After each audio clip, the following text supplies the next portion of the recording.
We go. We're launching and there we go. Okay, cool. Welcome to the Agent Success Series. Today we're going to be talking about one of my favorite subjects, which is the automated super agent. Why do I like this subject so much? Honestly, here's how I see the world. We're busy, right? We've got family, we've got fitness, we've got fun, the three F's, if you say family, fitness, fun, right? And you've got your work life. And what ends up happening is, and I always relate this back to day zero, right?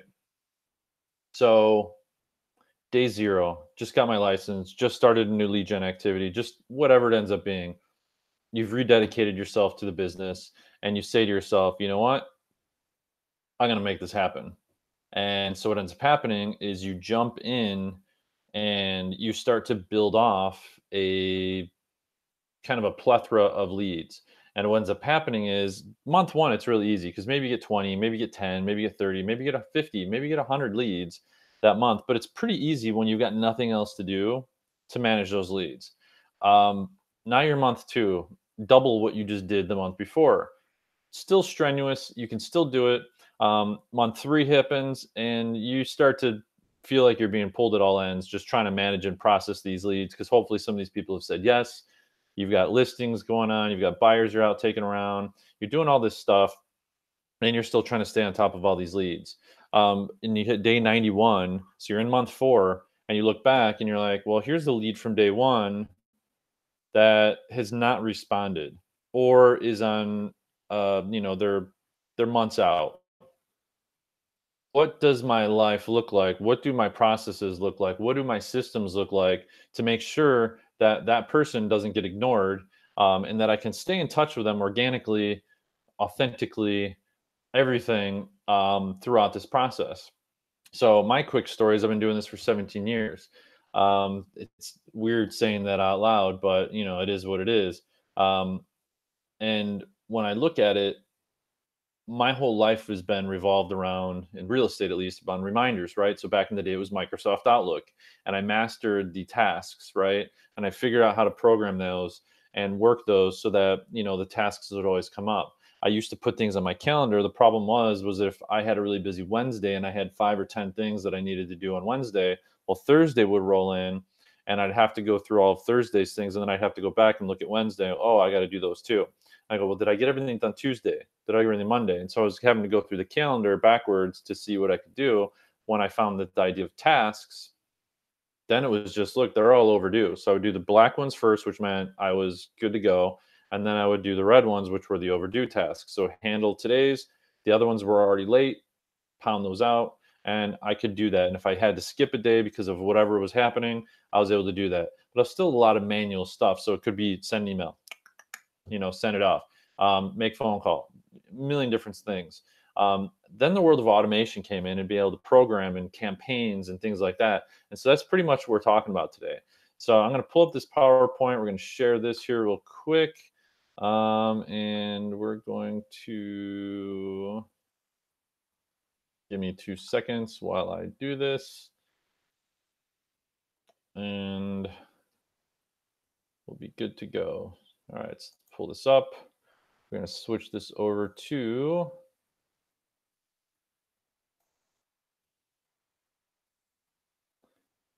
all right.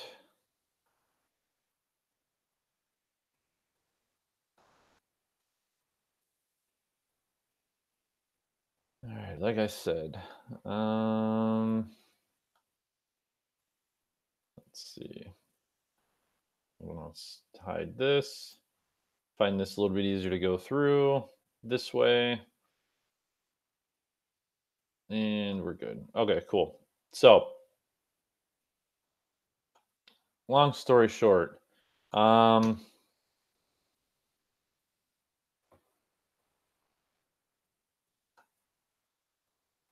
there we go. Sorry about that. Yeah, that should work. Actually, you know what? Sorry. I'm going to switch something up real quick.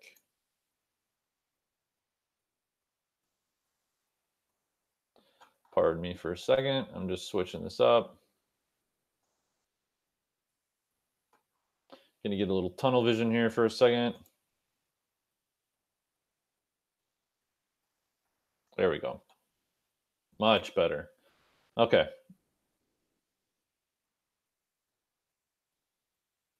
Um, okay, sorry, I'm having a little bit of technical issues. Um, let's try this again. Represent. Hide, hide. Gotta love it. You can never win, right? You just got to be able to bounce and figure it out real quick. All right, we're gonna cancel out of that real quick and see if we can't get this thing to work. Um, it's supposed to be sharing my screen, and it's not. So we're gonna stop.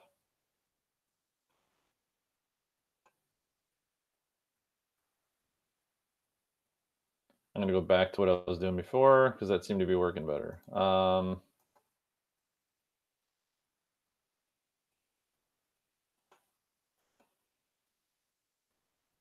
There we go. All right, cool. Sorry about that. All right, here we go.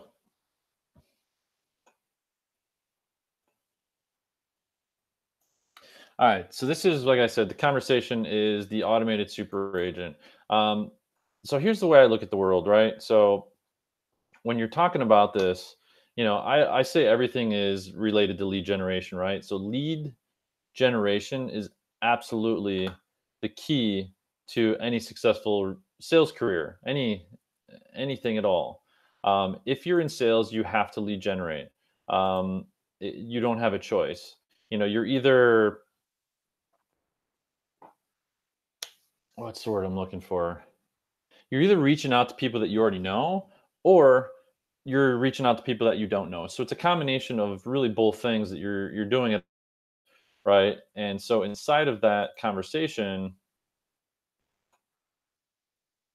hang on, this thing seems to be cutting me out again. Sorry about that. So inside of this conversation of lead generation is, whether like you or not, or whether you like it or not, as a realtor, you are in sales. You're you don't sell houses, you don't sell widgets, you sell your services, right? So that's what you're doing is you're selling your services. No matter what, that's what you do. That's what your job is as a real estate agent. You're getting people to choose you as their agent and picking you over somebody else. Here's some myths that I hear about people, when we're talking about this, that system. And like I say, to be a super agent, you must have amazing follow-up systems. And so here's what happens is people think, well, you know what? I did an amazing job. I take great care of my people. We have a lot of fun. I'm charismatic. I love people. They love me. They're going to refer their business to me. So they will call me and they will hire me. Um, yes, there will absolutely be people who, even if you completely drop the ball and you never talk to them ever again, they will absolutely reach out to you, and they will hire you. But is it enough? Is it predictable? Can you set your watch to it? I guess is the way to look at it. They think to themselves, you know what? I'll remember to call Bob and Mary, in 6 months when they're ready to go. I don't think you will. Unless you've only got 4 or 5 people to work with, you're probably going to not, remember to do that. And then here's the other thing I always hear people say, and this is probably the big one, is they say systems and automation are impersonal. Um, I don't want to look fake, and I get that. That I completely understand that. Everybody wants to look authentic. Everybody wants to look real. Everybody wants to come off as somebody who people like and trust. I mean, that's why we got into real estate. So, in the remainder of our 60 minutes here, here's what we're going to cover: when and where to automate, because this is important, because you do need to make sure that it's authentic. Um, when to interject inside of the automation. So, if the system's going, you need to know when to jump in and say, all right, the system, is done automating, and it's time for me to jump in. Systems for transaction automation. I mean, we run a lot of automation inside of our transaction to make sure that as we're going through, we got a property under contract. There's a series of things that happen automatically. I say this and I tell people this all the time. I built our team up to $10 million, or our sales up to 10 million in volume before we even hired a full time, even a part time assistant. And it's automation that allowed us to do that, because I looked at it and it said, well, there are customer service touches and there are things that you need to do, but automation took care of a lot of things, and it saved me the need to hire out an assistant for. I was able to push that until we were at 10 million. They always say lead with revenue, so that's what we did. Ways to keep it real, and of course, always tools of the trade. Let's talk about what we're using to make some of this stuff happen. All right, so here's how I look at the world. This is how you schedule success. Um, Here's my Sunday through Saturday kind of schedule, if you want to call it that. So Sunday off for doing open houses.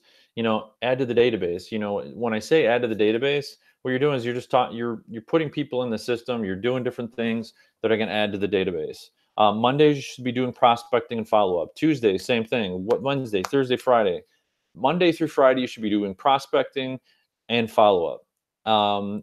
And the key on the second piece is keep an eye on your leads. Move them through the pipeline on Tuesdays. That's what you're doing on Tuesdays. Follow up with your inactive leads on Wednesdays, so that's what we call follow up Wednesday.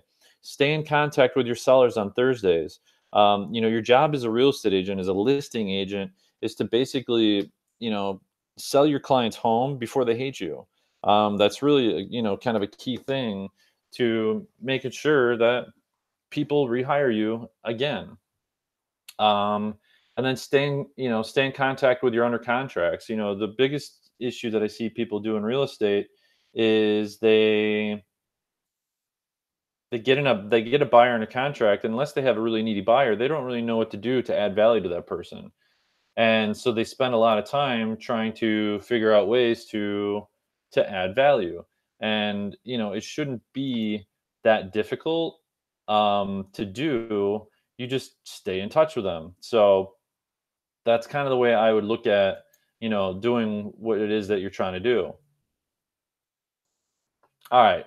So let's talk about internet leads, right? So let's talk about the beginning of the pipeline. Um, Here's what I know. At the beginning of the pipeline, this is your most important time to have automated systems built in. You have an internet lead come in, and I don't care if it's an internet lead, I don't care if it's a referral lead, I don't care if it's somebody who you called, if it was from door knocking. You were just going to use internet leads as the example, but the majority of these should have a similar type of system. But we're going to talk internet leads for a minute. So within the first minute after that arrival, you need to have like a voice drop come in, right? And so that voice drop hits their voicemail. And so there's a program you can use called Sly Broadcast that allows you to do these voicemail drops, and you don't even have to touch it. So the idea is that you're in this webinar right now, right?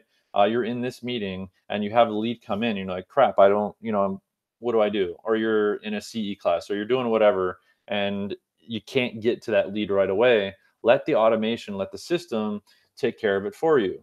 5 minutes later, so it's 5 minutes after the initial piece. So it's 1 minute, 4 minutes later, text message. Hey, just received your inquiry on our website. Think you'll find some great homes on our site that we can help you get into. We can chat via text or I can give you a quick call, whatever you prefer. Was there a specific home you're looking at? 2 minutes later, I can always give you a call now if that works. 4 minutes later, when would be a better time for us to chat? So what you're seeing is it's a series of, hey, the lead comes in and then you're boom, boom, boom, boom, boom, and you're nudging them. They say that it takes about 7 to 8 touches before you can get a lead to respond. And so what you're doing is you're automating a lot of this. Imagine if you're getting 4, 5, 10 leads a day, even if it's 1 or 2 leads a day. You're doing things. You're checking out properties. You're out with your buyers. You're doing certain things that are not going to allow you to do what it is that you need to do. And so what ends up happening is you can't get in touch with people, and you have the lead come in, and a half hour later, you're like, okay, I can finally get to this, and you're reaching out to them, and they're like, oh no, thanks, I already got my question answered. Great, lost lead. So that's one of the reasons for this type of thing. Now, obviously, you can switch this up if you've got a lead that came in, it was a referral from your cousin Larry or whatever it ends up being. Well, guess what? It's the same concept. You just, you know, you push it through and you get the lead. You know that Larry has called them and you call them and you text them and you could put them into some sort of an automation just to get in touch. I can't stand it when, you send out a referral because I would do a lot of referral business across the country, and you'll send out a referral, and then a week later you'll follow up because I always build in follow up systems to reach out to the referral agents as well. So I have those built into our system too, just to say, hey, just checking in on the referral that we sent you on with Bob and Mary, how things going, and sure enough, you know, "Oh, I haven't been able to reach him yet." Well, it's been a week. How come I don't know that? How come you haven't been able to reach them? When we get a referral, you got to be all over it. I mean, you just do. You don't have a choice. Um, that's just how the world works.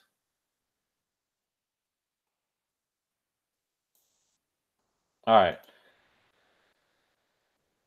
So this is a voicemail. Hang on, I'll push this off. So new internet lead. Once again, you're 12 minutes in.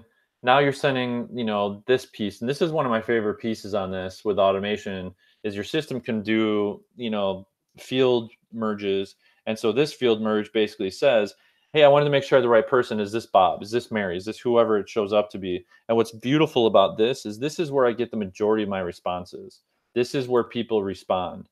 Um, because they'll go in and they're just like, "Yeah, this is, um, thank you," or whatever. um, so that's what they'll do is they'll respond at that point. So, it says, "Hey, is this Len? Hey, is this Bob? Is this Mary?" And they're like, "Oh yeah, this is," or "No, you've got the wrong phone number." I really appreciate that because what ends up happening is you can take it through and allow you part of what you're doing and you're spending your time on is parsing these leads, right? And so as you take these leads and they're coming in and you're pushing them through your pipeline, if you've been calling and reaching out to 123, 555 1212, and you're spending time calling that number and it's the wrong number because maybe an internet lead pushed in the wrong information, that's time wasted. You need to be spending your time with people who want to do business with you, who value your services, who need your services. And when you're wasting your time doing that, well, it's just a waste of time. So as much as we can do to weed out these leads, and just parse them out and clean them up, that's going to be good. 30 minutes later, now an email goes out. So the system will shoot it out and you'll get a bounce back if it's a bad email. So for me, if I've got a bad phone number and I've got a bad email, I'm just going to trash the lead. There's really nothing more I can do with it. Some people would say, maybe dig in a little bit deeper and see if you can find them on, Facebook and connect with them there. And that's a great idea. It's not always easy to do. You don't know where they're coming from, so you give it a different shot. You do, you should be able to do like what's called retargeting. So you have retargeting campaigns, things like that, that you can do. So the idea is you can push them into retargeting. We've actually seen that in our system where we've had the actual name, but with two different phone numbers and two different email addresses. And when we parsed out the first one and tried to call the first lead, everything bounced back. But because of the retargeting campaigns, we see the same name come up again. And now they've given us the real information because the first time we weren't really giving them the value they were looking for. But the second time, they're like, okay, now I really want to give them real information because I want to talk to somebody. It's pretty cool to see when you're able to do that, because, it's just, I don't know, to me, it's just really cool when you're like, okay, I've earned their trust. Let's move on. So, all right. So like I said, you got an email that goes out. So the next day, once again, you've got, I kind of look at it and say, what does that first 48 hours look like? Now you're sending out text messages again. Now these are specific. So the idea is that the first emails that come in within, so right now, like I said, we're talking internet leads or any type of lead that comes in, whatever your system is for automation. Day one should not be, day one should be contingent upon the time of the lead. So I got the lead at 2:15, so it's going to push it out at 2:10, 2:12, kind of synchronizing it that way. The next day, now you can be more specific and you can start to play with times that people answer the phone, um, which is kind of fun. All right. Looks like my screen has frozen, um, which happens. Not a good day for technology, apparently. Anyways, we'll just keep kind of walking through and talking through this, as I wait for this to kind of unbog itself down. So, you're texting them next day, hey, checking in to see how things are going. Are you finding homes that fit your needs? Then you send an email. And just the first 48 hours, the idea is it's a series of texts and emails for those first 2 days, and you're just trying to trigger a response. That's all you're trying to do. Everything in the internet, in this world is about triggering response. All right, so let's talk about follow-ups. To me, this is probably more important than the initial response because at the end of the day, you spend all this time connecting with people, and then what ends up happening is, you forget to follow up with them, or you lose touch with them, or they lose touch with you, or whatever it ends up being. So your job is to do everything you can to prevent that from happening. And so you have these follow-up campaigns built in. And so what happens with our system is we have new leads come in. There's a kind of a barrage of stuff that happens right off the beginning. Um, and you go from there. And then after that, then it's kind of like a quick follow up, follow up, follow up, follow up. So week one, it's kind of a daily test. Hey, are you getting what you're asking for? Is the system working for you? You alternate, so you do different times a day. You move it here, you move it there. Um, and you kind of go from there. Weeks 2 through 4, it's the same type of thing. So it slows down, right? So before it starts with every day, then it drops to once a week, every 2, 3 times a week, and it kind of scrolls in from there. It looks like the system has just completely kicked me out. So hang on, I'm gonna pause this thing for a second.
All right, let's see if that gets us back out here. Sorry about that.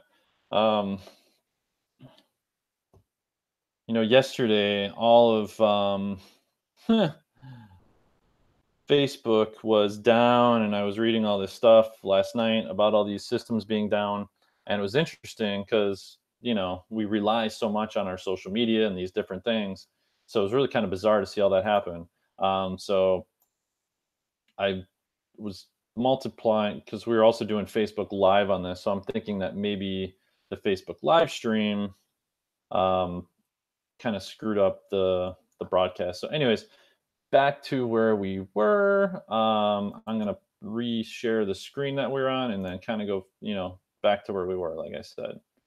Hang on a second. There we go. All right, cool. Back in action. So, like I was saying, first 30 days, it's a series. It, it's kind of a stepping ladder type system for your follow-ups, right? So you're doing once every day, right? So new leads, you're like boom, boom, boom. And here's the thing to remember about in this inside of automation: once they respond, it stops. That's the rule.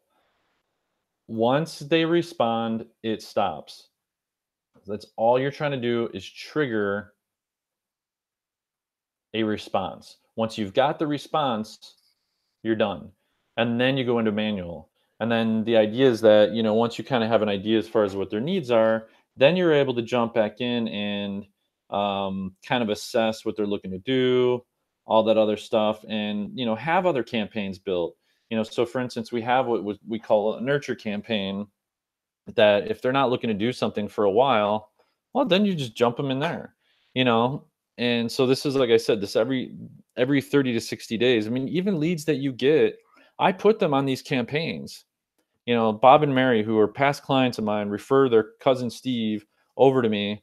And, maybe I don't have them in the internet lead gen piece, but, for these first 30 days, it's, hey, just checking in, you know, you looked like you were looking to buy something. I was told to reach out to you, and I put them in these. I have what I call revival campaigns. I have these nurture campaigns, and I will nurture those things. And obviously, part of that becomes calling Bob and Mary and be like, "Hey, I haven't heard from your cousin Steve yet, but why not hit them up with multiple different medias to try to get in touch with them, because that's, you were given a referral. And my whole purpose and my whole thoughts are, it's like, look, I'm not being a snake. I'm not trying to, overdo it. I'm just trying to get a response. Tell me you're looking, tell me you're not looking. That's all I want to know.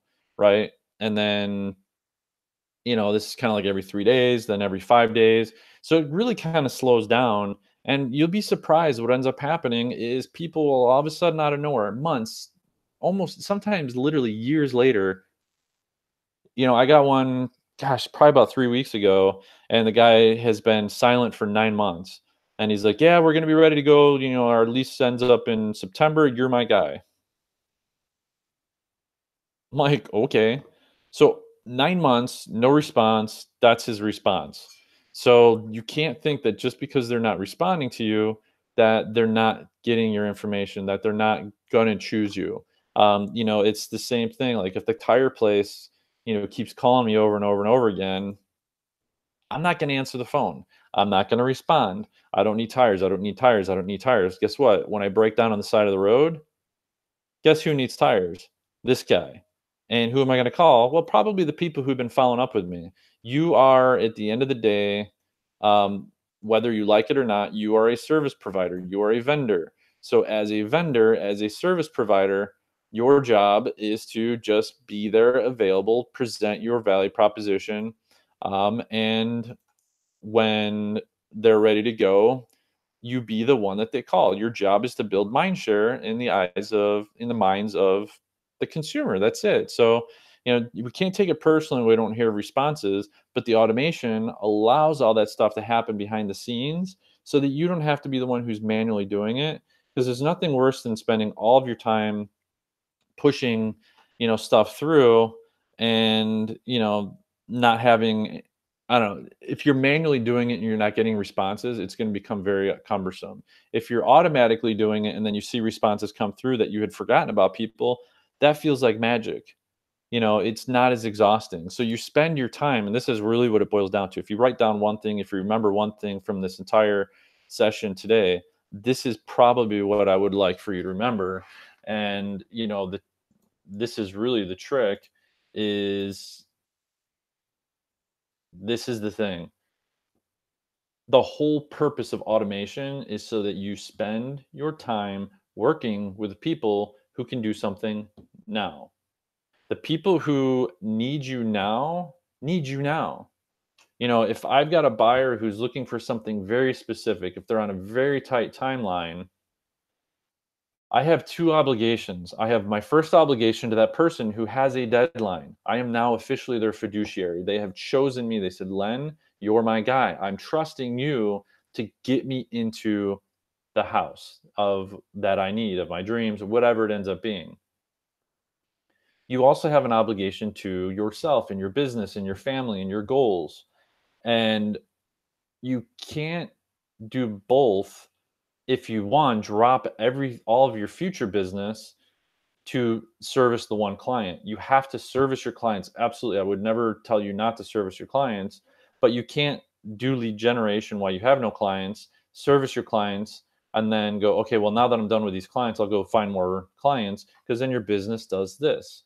And you're feeling rich one month because you're at a $10,000 check, and then you realize that's only going to last you 60 days, and it's going to take you 30 days to build up a new lead. And so you're feeling good, in March and April, but then you don't have another closing until June. And you're like, now in June, you're like, no, you have to build your business every single day. And so that way you're spending your time with people who need to do something. You're spending your lead generation time. You're spending all of your important time going after and finding and connecting with and building relationships with people who can do something in the future. And if they're out there in the future, you say, that's awesome. I can't wait to work with you. And then you put them into an automation piece to where it's like, look, when you're ready and you raise your hand, I'm going to jump all over it, because I'm not spending my time spending 5 hours a day calling people who, yeah, 3 years out, 2 years out, 1 year out, no answer, no answer, no answer. There's nothing worse than manually dialing 100 people and getting nobody to answer the phone. So automation allows you to spend your time talking to people. That's really what it boils down to. You need to be talking to people every single day. If you're spending your time leaving voicemails and sending emails that don't get response, sending text messages that don't get response, you're just not going to end up where you want to go. So that's really the key to it here. So this is, after 60, 90 days, I launch a revival campaign at day, 60. Boom. Hammer them in, see where they're at. Try to trigger a response. That's all we're ever trying to do.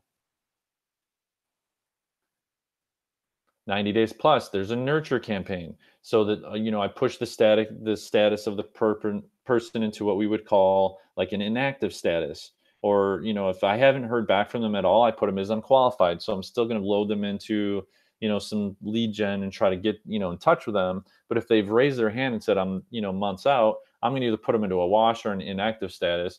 And basically at this point, I'm done calling them. The system will do everything moving forward. I am absolutely, if you're a non-responsive lead, even if you've been, depending on the relationship, if it was just an internet lead or whatever, or a lead that came through an open house or through a sign call or whatever it ends up being through marketing, but they've been non-responsive, there's no reason for you to continue to pick up the phone. Imagine, and I know it seems weird, but imagine a world where you don't have to. If you're doing enough lead generation, you don't have to call old leads. Let the system do it for you. Let the system do the texting and the emailing and sending them property alerts, and let your newsletter give them the information that they're looking to do. Let your Facebook marketing do the retargeting. Let them see you all over, so that you're building mind share. But there's no reason for you to continue to pick up the phone and say, hey, I'm ring ring ring, hey Mary, how you doing? This is Len again. We haven't ever talked, but I'm leaving you another voicemail. They've already given you their answer. They're not ready to do anything. So just put it as a soft touch. And so now these campaigns, it's once a week. So it's two texts a month. I have some where it's just one text a month, for seller, people. It's like, not a lot can change in 2 to 3 contacts per month. I have people right now who I'm putting through, they're doing credit repair to purchase. Well, not much changes between the 1st and the 15th. They have to pay their bills and get their paychecks before they can make an adjustment to anything. So why harass them every 2 weeks? Once a month is fine. Once every 3 weeks. So have these different campaigns that automate and help all this stuff off. I have my nurture campaign last 9 months. I mean, that way I'm just going back in reviewing. It allows me to go in and look to see how have they been reviewing properties. What have they seen? How recently?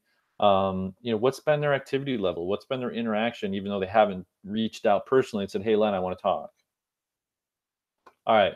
So let's talk about some tools of the trade. One of the first tools of the trade I'll talk about is KV Core. So it's a super powerful platform that gives you blogging, it gives you lead capture, gives you all that automation that we're talking about. You can build in your campaigns from the listing perspective, from your buyer perspective. Isn't If you're not running your business off of a checklist, you're basically giving yourself a huge disservice. And all you need to do is when you get your buyer under contract, you activate a campaign. How nice would it be to activate a campaign that sends off an email to your buyer and says, "Here's the next steps." That's it. Then you have, okay, now the home inspection is done. You check that off. Here's the next steps. Now that the home inspection is done, we'll review, and it'll automatically send out an email saying, now that your home inspection is done, the next step will be we'll review the home inspection, we'll go through it, and we'll put together a list on what's called, whatever, the bins or whatever, and we'll request our home, our repairs, and then you can outline and let them know again, we've got X days to do it, they've got X days to respond, and this is how we'll move through the contract. We got, then we'll order the appraisal. Appraisal came in. We've got it. Boom, here's the next steps. So you have all these automated pieces that constantly go through the next steps. As a high level performing agent, the absolute best thing that you can do is to avoid the "so what's next" phone call from your client, the "what's next" text message, the "what's next" email, all that stuff. If you can avoid that stuff, you're in good shape. You're going to earn a lot of future business, because that's the biggest thing is people, they just want to know what's going on. They want to know what they need to do next. They don't need all of this stuff. All right, here's another tool to trade home valuation pages. This is also through KV Core. This is becomes a trigger for one of the automated pieces. So if you have your past clients and you have your sphere and stuff like that in there, this becomes part of your automation stuff that goes out, that people get a link to this to say, look, go on here and you can put together your own valuation piece. It's part of your marketing. It's part of your automation. You never know if some of these internet leads are buyers and sellers. You don't know what it is that they're looking to do. You just know that they're in your system somehow. Zapier. So some people will call it Zapier, whatever you want to call it. I don't really care. Zapier is a great tool for basically um, connecting the dots, right? So Zapier, the lead comes in, and then what happens is, so let's just follow an internet lead, right? So the internet lead comes in here and it hits KV Core. So this is the website, this is the CRM, the full database package that we get with EXP Realty as part of our package.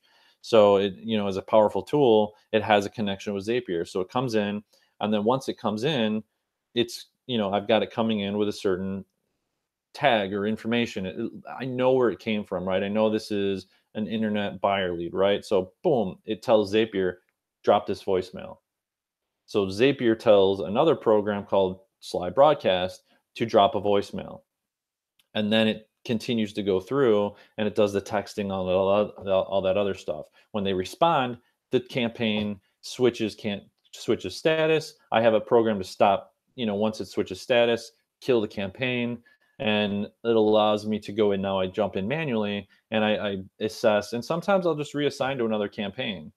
Sometimes I'll put a delay. So some people will say, yeah, we're probably not ready for 6 months. So I just add a task for 5 months out, say relaunch, launch the revival campaign, launch the, or 30 days out, I just wait 2 weeks because I don't want to just move them from one campaign to the next. I'll just like wait a week, wait 2 weeks, launch the nurture campaign.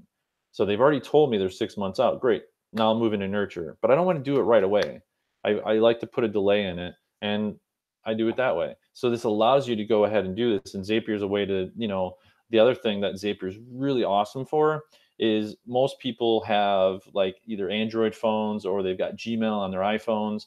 And what you can do with Zapier, because the biggest problem with the way every CRM pretty much works is all of your information's on the internet, and you've got, even your current past clients, whatever it is, they're in your CRM. So they're in KV Core or whatever, but they're not on your phone.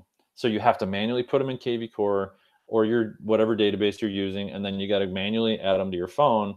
Well, Zapier is set up to where you can set it up to where when I put them into the CRM system, it automatically feeds it into my Google contacts. And because I use an Android phone, but if you have Gmail on your iPhone and you have the Google contacts, it'll automatically put that in. So when you put in that new referral, Bob Smith, and when Bob Smith calls you back, instead of you seeing 5551212 and you're like, "Hello, this is Len," you see it's Bob, and "Hey, Bob, how you doing? So glad you called me back." I mean, what is going to have a better first impression when you're trying to reach out to somebody and you're trying to connect with a new lead versus acting like Mr. Business or Mrs. Business, or is it going to be, "Hey, I'm so glad you called me back. Awesome, I can't wait to help you." You know, if you want people to be enthusiastic around you, if you want people to be happy working with you, you got to be happy working with them. And if you any of these little nuances, they could really make or break your business. Because I mean, I don't know about you, but I have bad days like anybody else. And so you have a bad day, and you're like, "Oh, left all these voicemails and nobody's calling me back." And all of a sudden, somebody calls you back. Well, one, that's going to lift you up. Versus, "Hi, this is Len." You're like, "Oh, hey, Bob. Gosh, I'm so glad you called me back." So it's a great tool to use. Um, so here's the slide broadcast page. So write this down, and I'm just giving full disclosure. If you sign up for the slide broadcast, just you can sign in. It's free to begin with because I can get you 100 free credits, right? So if you use that referral code, you can get 100 free credits. Inside those 100 free credits, if you sign up for that, grab the referral code, sign up, get the free credits. Full disclosure is I'll also get 100 free credits. Um, it's a win-win. You get 100 free, I get 100 free. Now you have a referral code. So if you have other people who are like, "Hey, how you doing that?" You can send them a referral code. Now you share it with them. They get 100 for, free referral credits. You get 100 free referral credits. And it's a great system and it works great too. And it just goes right into people's voicemail. And so imagine you're sitting in your phone, all of a sudden, like it shows you missed a call. You go to your voicemail and there's there it is, 123, 5551212. Like, "Oh, I missed a call. Who's that?" And then it's like, "Hey, this is Len with Loyalty Home Group," or whatever. Um, so sorry I missed you. One of the, and you were just on our website, or whatever your trigger is, it'll automatically pop that out for you. Bitly. I like Bitly a lot. Bitly is a great, great, great, great free, great program. What I use Bitly for is whenever people say, "Hey, can you send me a link to that?" I send it through here. Through all the marketing that we use, through everything we do, I use this mainly because it gives me like a branded piece. And so when I send stuff out, let's see if I can pull this up here. Doesn't look like it. So like when I send stuff out to people through Bitly, it allows me to, here we go.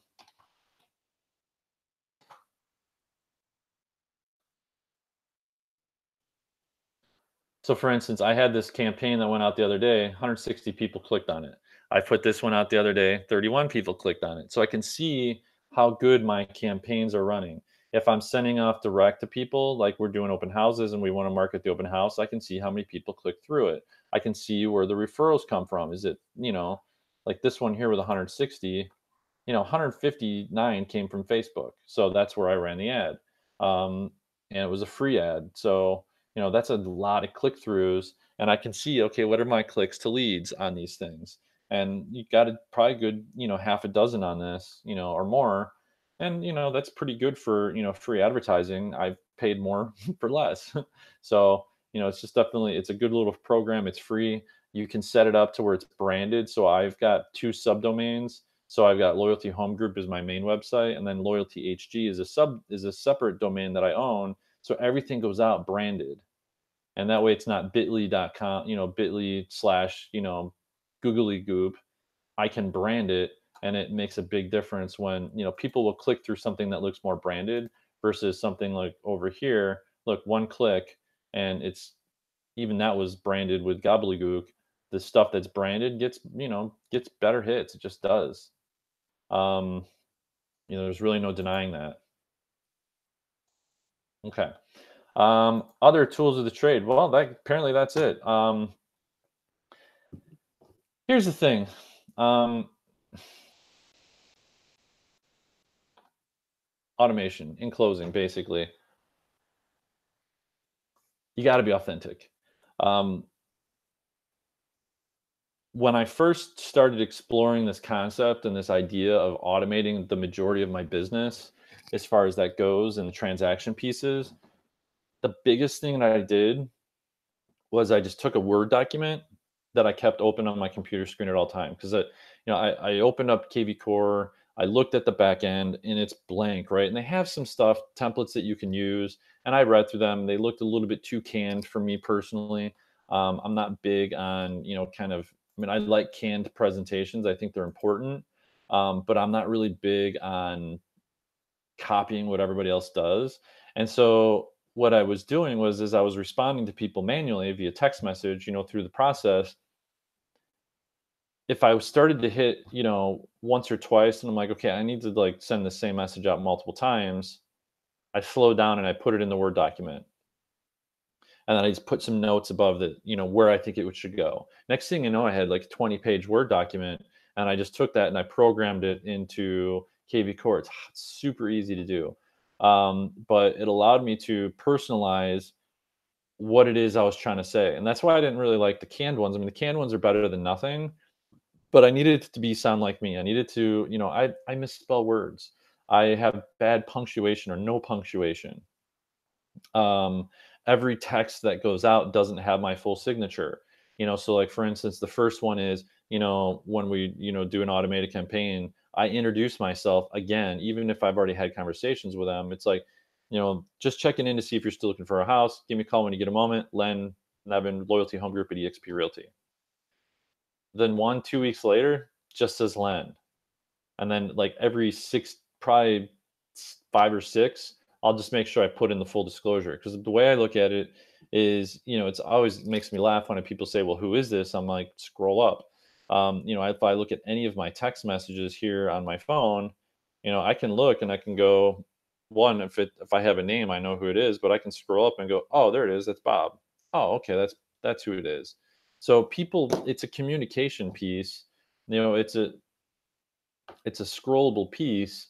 So I just like to interject my name here and there, but you don't have to do it every single time. And I think that's an important piece. And that's how you make it authentic. And once again, it's about putting checklists into your business. That was probably the biggest secret to success for me, was taking um, what I would always do. So you get a listing, for instance, and the first couple years in the business, I would just do everything from up here. But after a while, you start to go, well, I felt like I did a better job with that last one. So I started writing everything down, right? Next, next, next, next. So I build off a checklist of everything I needed to do. And then I looked at that checklist. So think about what it is that you do when you take on a new buyer. What is your process? Write it down, have it as a checklist. Then look at it again and say, how much of this could automatically go, that if I had a campaign built in, that I could just go check off and boom, email or text message goes out.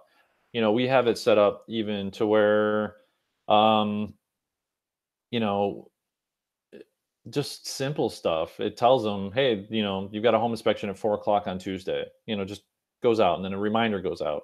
So there's little things that are built in that we were able to do that really automates a lot of the piece. And it's just all customer service touches. And I think it goes a long way. People people don't care how much you know till they know how much you care. And if you can show them that you care, you're good to go. I mean, at the end of the day, this is the absolute reality. And this really hit me probably about 2, 3 years ago. You know, when you start to sell a bunch of houses and you're doing 4 or 5 a month, it's really easy to just kind of get caught up in the cycle, right? And then you're working towards 10 a month or whatever it is that your goal is. And your client, they didn't hire you to just sell their house. That's the expectation. You can't sell a house and then go, well, I did my job. You hired me to sell the house. Yeah, you'll get paid, you will get no referrals. So if you change your mindset and say, look, the whole purpose of everything I'm doing is not just to sell the house, it's to get the referrals. It's how do I gain this client for life? How do I build my business, with these relationships? How do I become their go-to person even after the sale? What does that look like? You don't do that if your mentality is like, look, I sold your house, what's your problem? I found you a house, what's your problem? It's what does that process look like? And 9 times out of 10, it's just like, look, I just want to know what's going on. When we were buying our house, fortunately for me, I'm in the business. I knew kind of how everything stacked up financially. And I kept asking my lender, I said, well, I just need a good ballpark. Like, what's the number I need to bring to closing? What's the number you bring to closing? I need to make sure I'm moving enough money around, because most people don't just have everything in one account. And sometimes it takes a few days. And he's like, oh no, you're fine. You won't have to bring anything. And I stopped him. I was like, "What do you mean by I won't have to bring anything?" He goes, "Well, you have enough in your account, so you won't have to pull from any other accounts." I said, "Well, once again, where are you getting these numbers from?" And he's like, "Well, you gave us your checking account and your savings account. Between the two, you're fine." I said, "Yeah, but what you don't understand is that the balances in those accounts, those are allocated. Like, if I've got 10,000 in my savings or in my checking account, well, maybe I've got $8,000 worth of bills every month. So I really only have access, I can't just take out, you know, 8,000 of that for the down payment or whatever you need. That's my mortgage, that's my, my rent at the time or whatever it was, car payments, cell phone bills, all that stuff. I'm like, everything's allocated. So I need to know how much of a check I need to bring because I'm not just going to drain my accounts because our budget has all that every dollar accounted for. And he's like, oh, and I just, I said, I'm like, you need to be more upfront with people and let them know how big the check is that they need to bring to closing. That's the most important thing. So not having that heads up really frustrated me with the transaction. And I honestly, I never referred anybody to that person. And I really wanted to because I really like this person, but being in the business, I'm like, I don't want to put my clients through that. You can't just say, well, you've got, 40,000 in between your checking and savings, you're fine. How do you know that that money's not allocated for something else? You can't tell somebody else how their budgets are run. All you can do is say, look, I need a check for $10,452.16 on March 16th for this closing. Great. Now, I, as the person who runs my books, runs my house, now I can choose where that comes from. And, I think that's the same with a real estate transaction. People, letting them know right at the beginning, have that in there as your automation, have X amount, have $5 set aside for just no $500 for the home inspection. Within a week or two later, you're going to probably need another 500 for the appraisal. Give them that stuff up front. Don't assume the lender gave them all that information. There's nothing worse than somebody freaking out because they're like, well, yeah, of course the home inspection's 400, 500 bucks, whatever it ends up being. And they're like, I wasn't ready for that. And it's like, well, that's your fault as the agent. So use the systems. It preps you, gives you a full advance. On the seller side, have the systems and the automation automatically tell your sellers everything you need to do. Just, it's so simple. It's like anything you would tell your seller or your buyer and you write up in an email, it just becomes part of your automated process, keeps it authentic, it shows you care about your customers, and that's how you win referral business. I hope you got value from this today. If you have any questions, please feel free to reach out. Um, my email address is len@loyaltyhomegroup.com. I'm always happy to talk about this stuff. If you need help setting up, my friend Jackie has a company where they help people set up their KV core. So if you're using or looking at the KV core system and you need more customization, her company can help you with that. I get nothing from that except knowing that you're being taken care of. So reach out if you have any questions, and I'm happy to help. Thanks.